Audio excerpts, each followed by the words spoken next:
play action off of wide zone where they're hitting the flats with this dude. Little bit different look for Green Bay this time, though, because they had their outside backer here, number 55.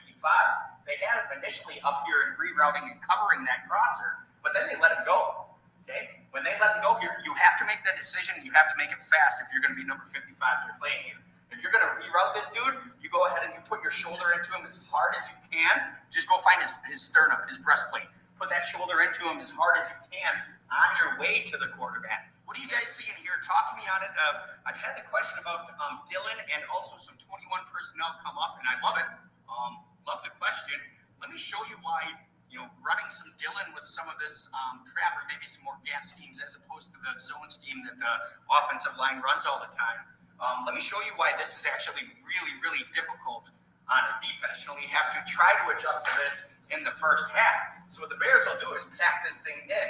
They'll put a 5 technique or even a 6 either defensive end, whatever you want to call it, right there. You'll get a tackle, you'll get a nose, and you'll get a defensive end there. Then they'll stack the Mike backer over the 3 technique, that defensive tackle, and a Sam backer, and then they'll really reduce down this outside backer so that he can play the edge off of that tight end. And then they'll keep this outside backer in what we call an apex. Okay, and that apex means he's going to play between the tackle and that receiver to try to take away any of that slant game, that snag game, whatever that they're going to run out there. And then you'll see your corner look here and here, the single high. And you have to keep that single high now because essentially you're in a 4-4 box. So you have an 8-man box here, which means you have to be in like cover 3 or cover 1 or man coverage or something like that. Okay? The reason why trap is so, or some of these schemes are so effective is because of this kid and this kid. I should be honest with you here. Number 30 and number 28 are such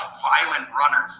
Okay? So you can actually start to take some of the numbers out. So I'll show you what trap does here first, and then we can start to talk about power if you want, because the thought of running power with number 49 Daphne is awesome. Like, I would love to see that. But we'll talk about trap first. So what trap does is move everybody one way except for a pulling guard. It takes one of your guards and pulls him or makes him go the other way against the entire line of scrimmage.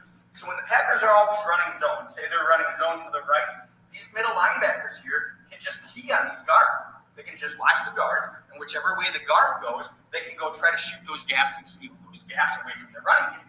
Okay? However, when you have a change of pace back, like A.J. Dillon, number 28, or number 30 even, just these violent downhill dudes, you can do some really fun stuff here, because you can go get a really good angle here, you can get a really good angle here, you can push all the way out here, push all the way out here. Now you're a man up. So you can go ahead and go through here, go through here. That's a pretty easy block to do if you're a tight end. You can send 49 back to this dude, and now I know we haven't blocked that defensive tackle. I get it.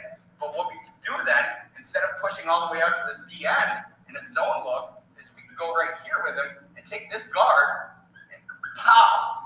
It's trapping. So this dude's going to run up the field thinking he's unblocked because in zone, he's trying to get blocked by that tackle. Now, if this backside tackle leaves him alone, he runs right up the field. He thinks, hey, I got a free release. And then all of a sudden, he meets this big pulling guard coming around. And, I mean, it could be Patrick.